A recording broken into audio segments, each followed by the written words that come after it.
Graça e paz, como é que vocês estão? Eu queria hoje trazer uma meditação com vocês, na verdade, expor um questionamento íntimo do meu coração. Mas eu acredito que eu recebi essa resposta da parte do Senhor, então é um questionamento que eu faço há muitos anos. E se eu receber essa resposta agora, eu acredito que o Senhor também quer entregar essa resposta para outras pessoas. Lembro-me de ouvir a história de Jó por muitos anos, e eu sempre me perguntava: mas será que vale a pena você ganhar, embora você ganhe em dobro? Mas será que vale a pena tudo que você perdeu? Será que a gente vai conseguir ser feliz de novo? Será que a gente de fato vai conseguir usufruir, né, ter alegria para desfrutar quando o Senhor nos der em dobro? Porque eu ficava meditando, né? Os filhos, eu acredito que eles não podem ser substituídos.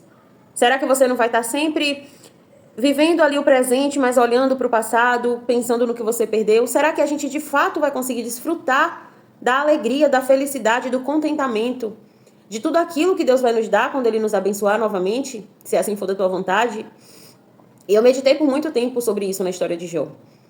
E o Senhor, Ele veio me respondendo ao longo de anos esse questionamento. Mas hoje Ele me trouxe, né, esse entendimento, que está aqui no livro de Isaías 49, a partir do versículo 23.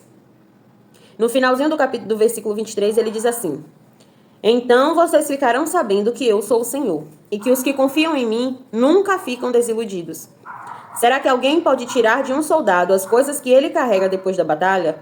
Ou será que alguém pode pôr em liberdade os que estão sendo levados como prisioneiros por um rei cruel? O Senhor responde que sim. As coisas que o soldado carrega serão tiradas dele. Os prisioneiros do rei cruel serão postos em liberdade. Pois eu lutarei contra os inimigos de vocês e eu mesmo salvarei os seus filhos. Quando eu vi essa mensagem, eu até fiz uma anotação aqui na Bíblia. Eu falei: entendi, Deus. O Senhor é aquele que sonda o nosso coração. É aquele que nos conhece mais do que a nós mesmos. Se a gente acha que uma determinada situação impactou a nossa vida de uma forma, Deus, Ele verdadeiramente sabe o quanto aquilo ali impactou a nossa vida. Então, Ele é capaz de restituir, de restaurar, de curar, de ressignificar, de transformar, de fazer tudo novo. Eu sei que hoje eu entendo isso. Eu não sei vocês, né? Mas eu assisto alguns filmes sobre soldados quando voltam da guerra e sempre o enredo é o mesmo. Sempre eles voltam danificados emocionalmente, espiritualmente e fisicamente, às vezes, demais para conseguir ser um novo ser humano, né? Ser um ser humano novamente. Porque é como se a batalha retirasse aquilo que ele tinha de bom, né? E eu não consigo imaginar diferente. A guerra em si, né? A guerra, ela tem essa capacidade de deturpar a nossa identidade. Quando eu falo guerra, aqui porque a passagem está se referindo a soldados, mas se você parar para meditar um pouquinho na sua vida, você vai ver que algumas guerras que você enfrentou, ela mudou quem você é, mudou o que você sente, mudou a forma que você enxerga a vida, mudou o teu ânimo, mudou os teus sonhos, a tua capacidade de sonhar. Tem coisas que roubam isso de nós. E o Senhor, Ele me respondeu nessas palavras aqui na Escritura, o meu questionamento de anos. Porque se a gente estiver sozinho, não. Se a gente estiver sozinho, infelizmente a guerra, ela tem essa capacidade de deturpar quem nós somos, de trazer à tona a nossa pior versão. Mas quando o Senhor, Ele entra nas nossas vidas, Ele sabe o quanto nós estamos quebrados, o quanto só Ele pode restaurar e fazer de novo, porque só Ele é o nosso oleiro. Só Ele pode refazer um vaso de barro depois de quebrado. Só Ele tem essa capacidade. E Ele nos diz que as coisas que o soldado carrega depois da batalha, tudo aquilo, todo aquele lixo, tudo aquilo que deturpou quem ele era, que tirou de bom as coisas que ele tinha, serão retiradas dele. Não há nenhuma situação no mundo que o Senhor não possa entrar na sua vida e retirar de dano que ficou, emocional, físico ou espiritual. Ele pode retirar todas as coisas da sua vida.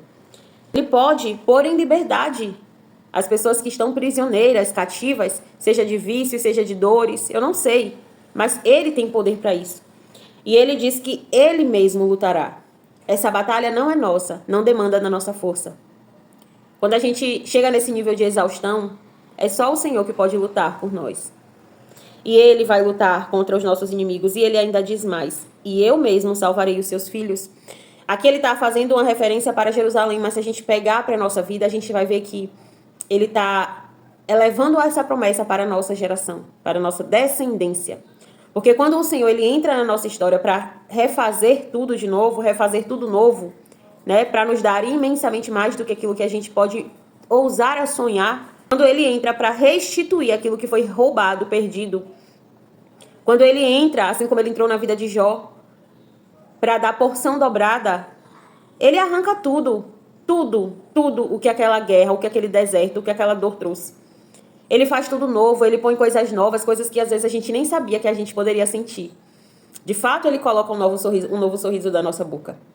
De fato, ele nos dá a alegria que só ele é capaz de entregar, que só ele é capaz de fazer. É como se o nosso coração, e aqui eu digo não o órgão em si, né, mas a nossa mente, a nossa alma entrassem em um modo reset. Só ele tem capacidade de fazer isso. E ele quer fazer isso. E ele quer fazer isso para além de você, para a sua descendência. Então, eu não sei quem está precisando ouvir isso, mas assim como eu levei anos me questionando a respeito disso, porque eu achei que algumas coisas na minha vida tinham se perdido demais para eu conseguir ter um novo riso, ter uma nova esperança. Mas o Senhor, ele pode sim nos dar esse recomeço. Que a gente possa descansar e confiar nele.